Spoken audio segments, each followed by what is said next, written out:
তো হ্যালো বন্ধুরা, আমি হালিমা, তোমরা দেখছি নিউ আইডেল 21। নিউ আইডেল 21 চ্যানেলটি দেখার জন্য তোমাদের অনেক অনেক ধন্যবাদ। তো বন্ধুরা, তোমাদের ক্লাস 8 এর কোর্সে দেখি 19-এর 1 থেকে 10 দাগের অঙ্কগুলো আমি বিগত ভিডিওতে দেখিয়ে দিয়েছি, এবং যারা দেখোনি তারা ডেসক্রিপশনে গিয়ে চাইলে দেখতে পারো। এবং আজকে তোমাদের 11 থেকে 14 দাগের যে অঙ্কগুলো আছে সেগুলো আজকে আলোচনা করা হবে। আশা করি এই ভিডিও থেকে তোমরা অনেক কিছু শিখতে পারবে। তো কথা না বাড়িয়ে আমরা অঙ্কগুলো শুরু করব। তো দেখো বন্ধুরা, প্রথমে 11 নম্বর অঙ্কটি তোমাদের স্ক্রিনে দেখো। এখানে কি বলা হয়েছে, আমার বর্তমান বয়সের 7 গুণ, 10 বছর পরে বাবার বয়স আমার বয়সের 3 গুণ হবে।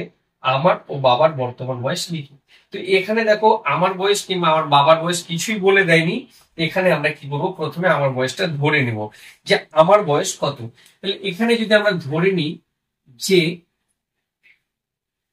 আমার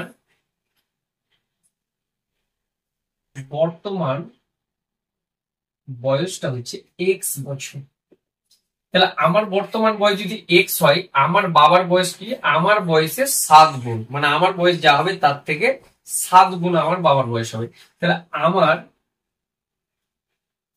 বাবার বর্তমান বয়সটা কত হবে, আমার বয়সের থেকে 7 গুণ, অর্থাৎ 7x বছর। এবার আমাদের যেভাবে শর্ত বলেছে সেই শর্ত অনুসারে আমরা সমীকরণটা গঠন করব। তাহলে আমরা লিখবো শর্তানুসারে কি বলেছে, যে 10 বছর পরে আমার বাবার বয়স আমার বয়সের 3 গুণ হবে। তাহলে 10 বছর পরে আমার বাবার বয়স কত হবে? আচ্ছা, আমার বয়স যদি এখন 20 হয়, 10 বছর পরে আমার বয়স কত হবে? নিশ্চয়ই 30 হবে। তাহলে এখানে আমার বাবার বয়স, বর্তমান বয়সটা হচ্ছে 7x বছর। তাহলে আমার বাবার বয়স 10 বছর পরে কত হবে? নিশ্চয়ই এটা হবে। এই বয়সটা যত, আমার বয়সের 3 গুণ মানে তত, অর্থাৎ আমার বর্তমান বয়স কত, এক্স বছর, 10 বছর পরে কত হবে? নিশ্চয়ই আমার এটা হবে। তার 3 গুণ যেটা হয় সেটা হচ্ছে আমার বাবার বয়স। ব্যাস, এখান থেকে আমরা ক্যালকুলেশন করে এক্স এর মানটা বের করে নেবো। তাহলে এখানে আমরা প্রথমে দেখতে পাচ্ছি কি বলো না, এই ব্র্যাকেটটা তুলতে গেলে আগের চিহ্ন দিয়ে ভেতরের চিহ্নগুলোকে গুণ করলে ব্র্যাকেট উঠে যায়। তাহলে প্লাসে প্লাসে কি হবে, প্লাস 7x বেরিয়ে যাবে, আর প্লাসে প্লাসে প্লাস 10 বেরিয়ে যাবে। এদিকে আমরা 3 দিয়ে গুণ করলে কি পাই বলো, 3x পাই, আর এদিকে 3 দশে 30। এরপরে আমরা কি করবো, এক্স বালাগুলোকে এক সাইডে করবো এবং খালি এর সংখ্যাগুলোকে একদিকে করে নিব। তাহলে এখানে আমাদের 7x আছে, এই পারে 3x এর চিহ্নটাকে যে প্লাস, এই পারে এসে কি হয়ে যাবে, মাইনাস হয়ে যাবে। এরপরে আমাদের এই 30 অলরেডি সংখ্যা এখানে আছে, এই 10টাকে যদি আমরা এখানে পাঠিয়ে দিই তাহলে কি হয়ে যাবে, মাইনাস হয়ে যাবে। এরপরে দেখো বন্ধুরা, আমরা এখানে ক্যালকুলেশন করলে কি পাচ্ছি, প্লাসে মাইনাসে মাইনাস, অর্থাৎ 7x থেকে 3x বাদ দিলে 4x, আর এদিকে আমাদের 30 থেকে 10 বাদ দিলে কত হবে, 20 হবে। এরপরে আমরা x এর মান যেহেতু বের করবো, আমরা x টাকে এখানে রেখে দেবো। ইনটু ফর্মে 4 ছিল, আমরা এখানে কি করবো, ভাগ ফর্মে রেখে দেবো। এরপরে আমরা কাটাকাটি করলে 4 একে 4 হয়, আর 4 দ্বারা যদি 20 কে কাটি আমরা 4 পাচ্ছি 20। অতএব x এর মানটা পেলাম আমরা 5। অর্থাৎ এখানে আমরা অ্যান্সারটা কি লিখতে পারি না, আমার বর্তমান বয়সটা কত হলো, আমার বর্তমান হলো এক্স বর্তমান বয়স, আর আমার বাবার বর্তমান বয়সটা কত হলো, আমার বয়সে, সরি এখানে এক্স এর মান হচ্ছে 5, আর আমার বাবার বয়স হয়েছে আমার বয়সের 7 গুণ, অর্থাৎ এখানে আমাদের বাবার বয়সটা হলো 35 বছর। আশা করি তোমাদের বুঝতে কোনো অসুবিধা হয়নি। তো এরপরে আমরা 12 নম্বর অঙ্কটা করব। তো দেখতে পাচ্ছ বন্ধুরা, 12 নম্বর অঙ্কটা তোমাদের স্ক্রিনে। আমার মামা 1000 টাকার একটি চেক ব্যাংক থেকে ভাঙালেন, তিনি কয়েকটি 5 টাকার নোট ও কয়েকটি 10 টাকার নোট পেলেন। যদি মামা মোট নোট 137টি পেয়ে থাকেন তাহলে কতগুলি 5 টাকার নোট পেলেন আমাদের কাছে জানতে চেয়েছে। তাহলে এখানে টোটাল 137 খানা নোট আছে, তার মধ্যে 5 টাকার নোট আছে এবং 10 টাকার নোট আছে। তাহলে মোট নোট হচ্ছে 137টা। এখানে আমাদের কাছে জানতে চেয়েছে 5 টাকার নোট কতগুলো। তাহলে এখানে আমরা প্রথমে ধরে নিব যে, ধরি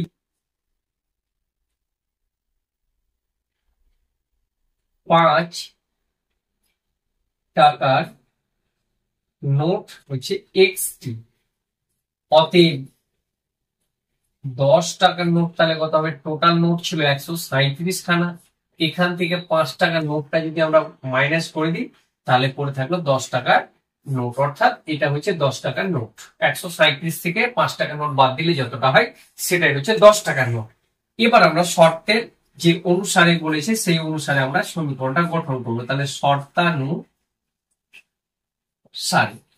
দেখো আমার কাছে দেখা গেল 5 টাকার নোট আছে 5টা আর 10 টাকার নোট আছে 10টা। তাহলে কত আছে আমার কাছে মোট টাকা? 5 5 25 আর এদিকে 10 10 100। আমরা এইভাবে গুণ করলে কত পাই? 100 টাকা আর এদিকে পাই 25, অর্থাৎ 125 টাকা। ঠিক তেমনটাই আমাদের নোট সংখ্যা হচ্ছে 5 টাকার, এটা হচ্ছে 10 টাকার নোট, এবং এই নোটগুলোই মিলিয়ে হচ্ছে আমার 1000 টাকা। অর্থাৎ এখানে যদি আমরা এক্স নোটকে যদি আমরা 5 দিয়ে গুণ করলে যত টাকা পাই, তার সাথে আমরা এই 137 মাইনাস এক্স ইন্টু 10 টাকার নোট, যেহেতু তাই 10 দিয়ে গুণ করলে আমরা 10 টাকার নোট গুলো কত টাকা হয় আর 5 টাকার নোট গুলো কত হয়, এটা মিলিয়ে হচ্ছে আমাদের কত না 1000 টাকা। আশা করি বুঝতে পেরেছো। এখান থেকে আমরা এক্স এর মানটা ক্যালকুলেশন করে বের করলে আমাদের অ্যান্সার চলে আসবে। তাহলে এখানে দেখো কত হবে, গুণ করলে 5x হয়, আর এই 10 দ্বারা গুণ করলে কত হবে 1370, আর এখানে 10x, আর এদিকে আমাদের 1000। এরপরে আমরা কি করব, আমরা এক্স বালাগুলোকে একদিকে এবং খালি সংখ্যাগুলোকে ডান দিকে পাঠিয়ে দিব। তাহলে অলরেডি যেহেতু আমাদের এক্স বালা সব একদিকে আছে, আমরা তবুও কি করবো পাশাপাশি নিয়ে আসবো, আর এই 1370কে আমরা কি করব ডান দিকে পাঠিয়ে দিলে কি হয়ে যাবে মাইনাস হয়ে যাবে। এরপরে দেখো এখানে আমরা যদি ক্যালকুলেশন করি তাহলে 10 থেকে 5 বাদ দিলে কত হয় 5, আর এই বড়টা চিহ্ন মাইনাস হবে। 1370 থেকে যদি আমরা 1000 বাদ দিই তাহলে কত হবে 370, বড়টা চিহ্ন মাইনাস হবে। এরপরে দু সাইডের মাইনাস আমরা এইভাবে কেটে দিতে পারি। এরপরে দেখো এখানে যেহেতু আমাদের এক্স এর মান বের করবো, আমরা এক্স রেখে দেবো, এই 370 এর নিচে কত চলে যাবে 5। এরপরে আমরা যদি কেটে দিই 5 দিয়ে কত হবে 1 হবে, আর এটাকে 5 দিয়ে কাটলে কত হবে দেখো 370 কে যদি আমরা 5 দ্বারা ভাগ করি কত হবে না 5 7 35 হবে। এরপরে বিয়োগ করলে 2 পাই, 4 5 20, অর্থাৎ আমাদের এখানে হলো 74। এখানে আমাদের 74 পেয়ে গেলাম, অর্থাৎ এক্স এর মানটা পেলাম 74, আর এটাই হচ্ছে 5 টাকার নোট। আশা করি বন্ধুরা তোমরা বুঝতে পেরেছো। তাহলে এখানে আমরা লিখতে পারি কি যে 5 টাকার নোট সমান সমান 74টি। আশা করি তোমরা বুঝতে পেরেছো। এরপরে দেখো 13 নম্বর অঙ্কটা কি বলতে চেয়েছি। দেখো বন্ধুরা 13 নম্বর অঙ্কটা তোমাদের স্ক্রিনে দেখতে পাচ্ছ। এখানে কি বলা হয়েছে, আমাদের গ্রামের সালেম চাচা সরকারি চাকরি থেকে অবসর গ্রহণ করার পর তার সঞ্চয়ের 1/2 অংশ দিয়ে তিনি একটি বাড়ি কেনেন। হঠাৎ তিনি বিপদে পড়ে তিনি বাড়িটি বিক্রি করে কেনা দামের 5% বেশি পান। যদি তিনি বাড়িটি 3450 টাকায় বেশি দামে বিক্রি করতেন তাহলে কেনা দামের উপরে 8% বেশি পেত। তাহলে এখানে আমাদের জানতে চেয়েছি যে সালেম চাচা কত টাকায় বাড়িটি কিনেছিলেন এবং তার সঞ্চয় কত হয়েছিল, এটা আমাদের কাছে জানতে চেয়েছি। তাহলে এখানে আমরা প্রথমে কি করব, আমরা প্রথমে ধরে নেব যে তার সঞ্চয়টা কত। তাহলে কি লিখবো, প্রথমে বলো ধরি সালেম চাচার সঞ্চয় হচ্ছে এক্স টাকা, আর বাড়িটি কিনেছেন ক টাকায়, বাড়িটি কিনেছে কত টাকায় না 1/2 অংশ, সঞ্চয়ের 1/2 অংশ, অর্থাৎ সঞ্চয় এর মানে গুণ আর ইন্টু 1/2, অর্থাৎ এক্স এ এক্স আর নিচে হয়ে যাবে 2, অর্থাৎ এই টাকাটা সে কি করেছে বাড়ি কিনেছে। এবার আমরা শর্তের অনুসারে আমরা কি করব সমীকরণটা গঠন করব। তাহলে আমরা কি লিখবো না শর্তানুসারে। কি বলা হয়েছে দেখো এখানে পরিষ্কার করে বলেছে যে তিনি বিপদে পড়ায় তিনি বাড়িটি 5% বেশি দাম পেয়েছেন, এবং যদি তিনি আরো 3450 টাকায় বেশি দামে বিক্রি করতেন তাহলে কেনা দামের উপরে 8% বেশি দাম পেতেন। তাহলে এখানে আমরা কি করব, প্রথমে কি হচ্ছে এই x/2 এর 5% কি হচ্ছে বেশি পেয়েছে দাম, এবং এর সাথে যদি আরো 3450 টাকা তিনি বেশি দামে বিক্রি করতেন তাহলে সে তার যে কেনা দাম তার উপরে তিনি 8% বেশি দাম পেতেন। ব্যাস, এখান থেকে আমরা ক্যালকুলেশন করে এক্স এর মানটা বের করলে আমাদের সঞ্চয়টা বেরিয়ে যাবে। তাহলে আমরা কি করব, ক্যালকুলেশন করব। দেখো এখানে আমরা ছোট করতে পারি, এখানে কিভাবে বলো না, এখানে আমরা 5 × 5 5 × 20 100। তাহলে বন্ধুরা এখানে আমরা যদি উপরে করে গুণ করি কত হবে বলে এক্স হবে, আর নিচে কত হবে 20 দুগুণে 40 হবে। কত হবে 20 দুগুণে 40। এরপরে 3450টা আমরা লিখবো, আর এদিকে আমরা দেখতে পাচ্ছি কেটে দিলে কত হবে 4 দুগুণে 8, আর এদিকে 4 25 100। অর্থাৎ উপরে আমরা কত পাচ্ছি না, উপরে এক্স আর নিচে কত পাচ্ছি আমরা বলো, নিচে পাচ্ছি আমরা 25। এরপরে দেখো আমাদের এখানে তাহলে এখানে আমরা কি করতে পারি, দেখো এই এক্স বলাটাকে এদিকে নিয়ে আসতে পারি এবং এই সংখ্যাটাকে আমরা ডান দিকে পাঠিয়ে দিতে পারি। তাহলে এখানে আমরা X by 40 minus X by 25টাকে আমরা নিয়ে এলাম, আর এদিকে 3450টাকে যদি আমরা পাঠিয়ে দিই তাহলে কি হয়ে যাবে, মাইনাস হয়ে যাবে। ঠিক আছে, যেহেতু প্লাস ছিল এবারে গিয়ে মাইনাস। এরপরে দেখো এখানে আমরা 40 আর 25 যদি আমরা লসাগু করি কত হবে, এখানে 40 আর 25 যদি আমরা লসাগু করি 5 দিয়ে কত হবে 5 8 40, 5 5 25, অর্থাৎ 5 8 40 আর এদিকে 5 দিয়ে গুণ করলে কত হবে না 200 হবে। কত হবে লসাগু 200। এরপরে আমরা দেখো এটাকে ভাগ করলে 5 হবে এবং এক্স এর সাথে গুণ করলে কত হবে 5x হবে। 25 দিয়ে 200 কে ভাগ করলে 8 হবে এবং 8 দিয়ে গুণ করলে কত হবে 8x হবে। আর এদিকে আমাদের 3450 কি আছে, মাইনাস আছে। এরপরে দেখো আমরা যদি ক্যালকুলেশন করি তাহলে কি হবে 3x বাই কত হবে 200 হবে, আর এদিকে আমাদের মাইনাস 3450। এরপরে আমরা কি করব, এই এক্স টাকে যদি আমরা রেখে দিই তাহলে যে ভগ্নাংশটা থাকবে এক্স বাদ দিয়ে কি ভগ্নাংশটা থাকছে আমাদের মাইনাস 3/200, অর্থাৎ এই ভগ্নাংশটাকে যদি আমরা এই পারে পাঠিয়ে দিই তাহলে গুণ হয়ে এসে কি হবে পাশাপাশি উল্টে যাবে, অর্থাৎ উপরে চলে যাবে 200 আর নিচে চলে আসবে -3। এবারে এই মাইনাস মাইনাস কি হবে প্লাস হয়ে যাবে।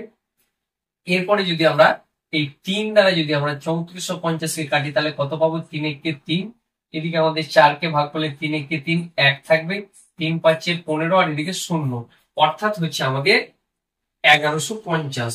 অতএব এই 1150 কে যদি আমরা 200 দিয়ে গুণ করি তাহলে কত হবে 5 দুগুণে 10 এর 0 হাতে থাকলো 1, 2 কে 2 আর হাতে রেখে 3। এরপরে দেখো এই 2 কে 2 হচ্ছে, আর এদিকে আমাদের 1 2 3টে 0 আমরা কি করব পাশাপাশি বসিয়ে দেবো, অর্থাৎ 2,30,000। তাহলে এখানে আমাদের কিন্তু জানতে চেয়েছে যে তার সঞ্চয় কত এবং বাড়িটি কত টাকায় কিনেছিলেন। তাহলে আমরা এখানে আমরা যদি অ্যান্সারটা লিখি বন্ধুরা তাহলে কি, সালেম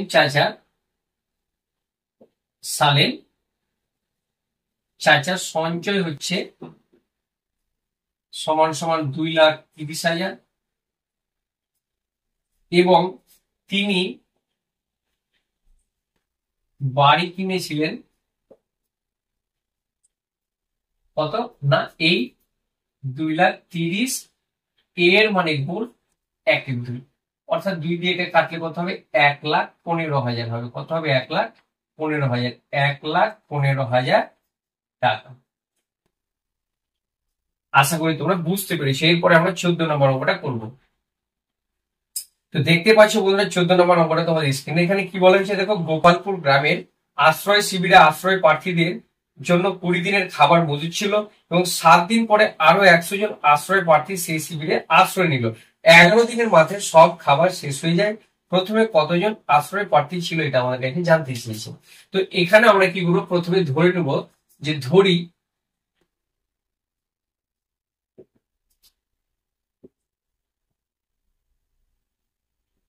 আশ্রয় প্রার্থী এক্স জন। এবার আমাদের যেভাবে শর্ত বলেছে সেই অনুযায়ী আমরা সমীকরণ গঠন করব। এখানে আমরা ডাইরেক্ট কি করতে পারি, শর্তানুসারে। দেখো এখানে প্রথমে কি বলা হয়েছে যে 20 দিনের খাবার মজুদ ছিল, কিন্তু কি বলা হয়েছে 7 দিন পরে কি হয়েছে আরো এই 100 জন কি হয়েছে আশ্রয় প্রার্থী এসেছে। তাহলে এই যে খাবারটা ছিল অর্থাৎ 13 দিনের খাবারটা কত এক্স জনের ছিল, কিন্তু সেই খাবারটা খাবে কখন কত জনে, এখন সেটা খাবে এক্স প্লাস 100 জনে। এই খাবারটা কত দিনে শেষ হবে, সেটা হচ্ছে 11 দিনে। ব্যাস এখান থেকে আমরা এক্স এর মানটা ক্যালকুলেশন করলে আমাদের অ্যান্সার বেরিয়ে যাবে। তাহলে এখানে আমরা কি করবো বলো, প্রথমে তো আমাদেরকে দেখতে হচ্ছে যে এখানে গুণ করলে ব্র্যাকেটটা উঠবে। তাহলে এই 20 দিয়ে যদি আমরা এক্স কে গুণ করি কত হবে 20x হবে এবং 7 কে গুণ করলে -7x হবে। এরপরে দেখো নিচে কত আছে এক্স প্লাস 100 আছে এবং এদিকে আমাদের 11 কিছু নিচে আমরা 1 আছে। এবার আমরা কি করব বজ্র গুণন, অর্থাৎ এই 20x মাইনাস 7x, 20x থেকে 7x বাদ দিলে 13x হয়, আর 13x কে যদি আমরা 1 দিয়ে গুণ করি কত হবে 13x, আর এদিকে আমাদের কত হচ্ছে না 11x প্লাস হচ্ছে 1100, 11 দিয়ে যদি আমরা একসঙ্গে গুণ করি তাহলে কত হবে 1100 হবে। এরপরে আমরা x বালাগুলো একদিকে নিয়ে আসবো এবং এদিকে আমাদের যে সংখ্যা আছে অর্থাৎ 1100 এটা সমানের এই ডান দিকে থেকে যাবে।